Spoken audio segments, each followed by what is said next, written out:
Pessoal, vamos ver então as questões que eu tinha passado para a gente dar continuidade aí às respostas delas, porque eu vou olhar a caderno também, né? Que dia você vai olhar? Guardando nota.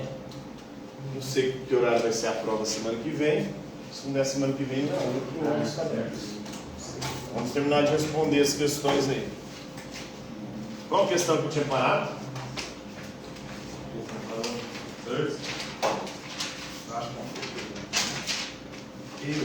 parei assim. Qual que é a pergunta? Agora vai responder às 7. Foi Albert Camus que ele defendeu. Quem foi Albert Camus? Que ele defendia? Escreve Camus, mas pronuncia-se Camus. O Camus foi um filósofo existencialista.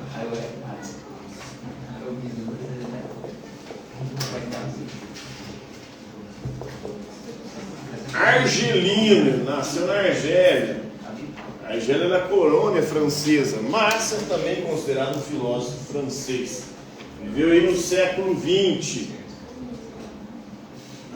E o Albert Camus vai dizer o seguinte: a única questão filosófica realmente importante é: eu devo ou não suicidar? Ficou ok.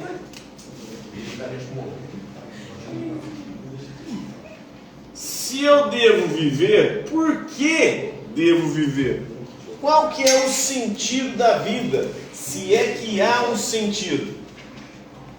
Há um sentido para a existência? Então essa é a única questão filosófica que importa a gente responder. Professor, qual é o sentido da vida? Mas depende. Eu não acredito que há um sentido absoluto supremo.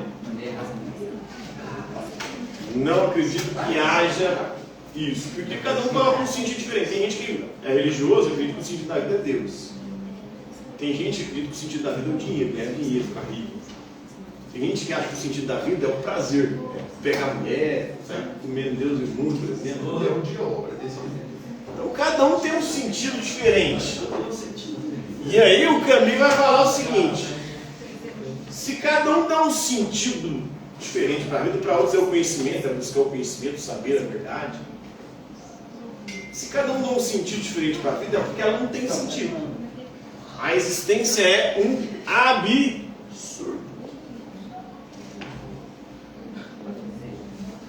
E a única postura digna diante do absurdo, ou seja, do sem sentido da existência,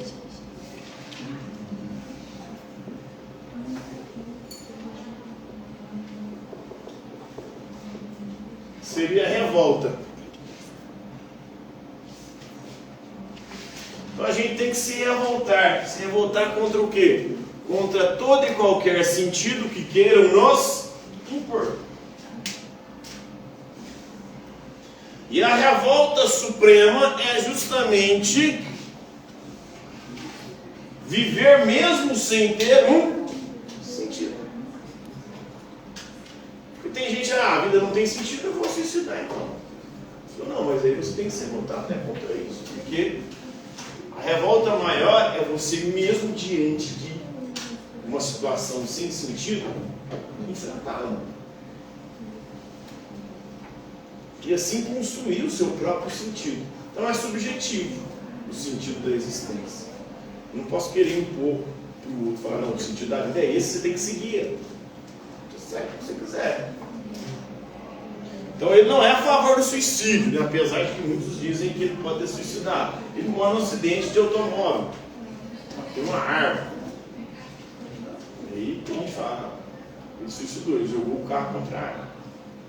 Outros falam que foi falha mecânica. Mas ele era contra o suicídio. Para ele a revolta é contra qualquer sentido que queira nos impor e contra também o suicídio, né? Porque tem gente que acha que se a vida não tem sentido, para que eu vou viver? Então eu vou acabar com isso aqui.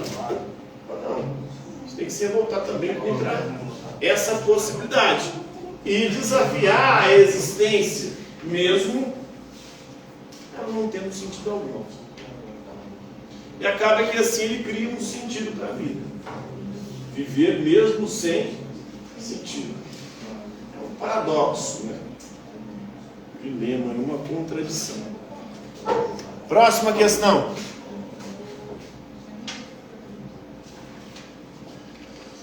Quem foi Edmund Russell e o que ele defendia? Edmund Russell. Essa altura foi chamada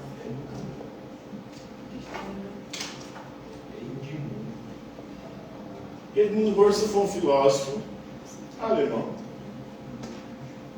também do século XX, fundador de uma corrente filosófica chamada fenomenologia.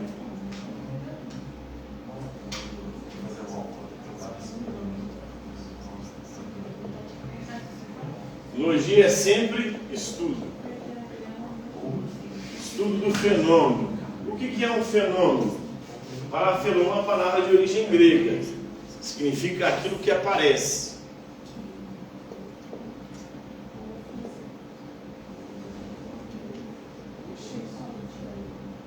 Aparece para quê? Para a nossa consciência. Então, com a fenomenologia, o Russell vai aqui tentar combater o neopositivismo.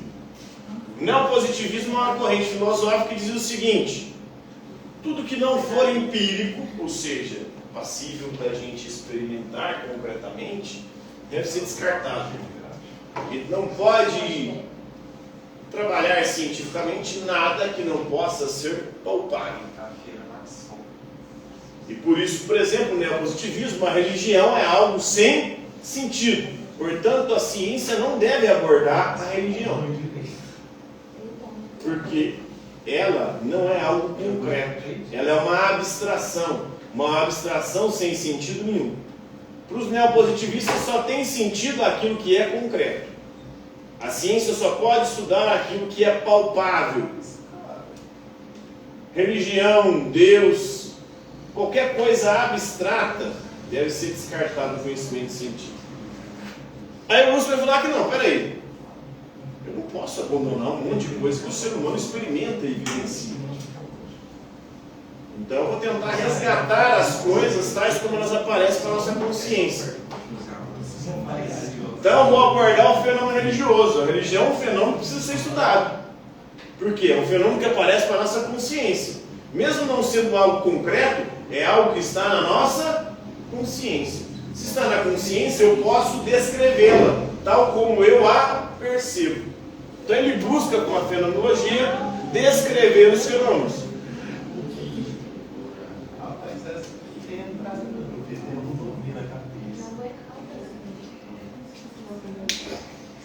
Então é uma descrição tal como a experiência ou a consciência os experimenta. Eu não posso tocar Deus, mas o que as pessoas dizem sobre Deus? Como Deus se revela para a consciência dessas pessoas? Então eu vou descrever o fenômeno Deus. Eu não posso conhecer as coisas como elas são na sua essência. Eu só posso conhecer elas como elas aparecem para a minha consciência. E como que Deus aparece para a sua consciência? Como que a religião aparece para a sua consciência? Como que as coisas abstratas, que não são concretas, aparecem para a sua consciência? Nós lidamos o tempo inteiro com conceitos e com abstrações. E não podemos abandonar isso. Se a gente abandonar isso, a vida vai ficar muito vazia. O mundo científico pensado pelo neopositivismo é um mundo extremamente restrito, reduzido, uma visão reducionista das coisas, porque reduz tudo à ciência. Por exemplo, a arte é algo completamente subjetivo. Então não poderia ser abordado pela ciência. Ou não pode ser abordado pelo conhecimento humano, pela ciência não. Porque a arte lida com a beleza, com aquilo que de alguma forma provoca os nossos sentidos, as nossas sensações, os nossos sentimentos. Mas isso é algo extremamente subjetivo. Porque o que é belo para um não é belo para outro. fenômeno, a arte, a religião. A própria filosofia está lidando constantemente com conceitos abstratos, coisas que não são concretas. Então tudo isso deve ser descartado. Para a fenomenologia, não. Para os neopositivistas, sim. Tudo que não puder ser compreendido de forma empírica, não for concreto, deve ser descartado do conhecimento. Então Russell vai tentar resgatar as coisas, dar uma volta às coisas, mas as coisas como fenômeno, porque nós não podemos conhecer as coisas como elas são, somente como elas aparecem para a nossa consciência. E você pode descrever. Próxima questão. Senta aí. A volta à questão do ser segundo Martin Heidegger. Isso.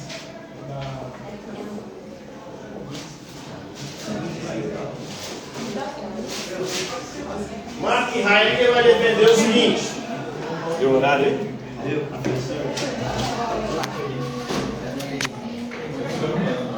Próxima hora a gente continua.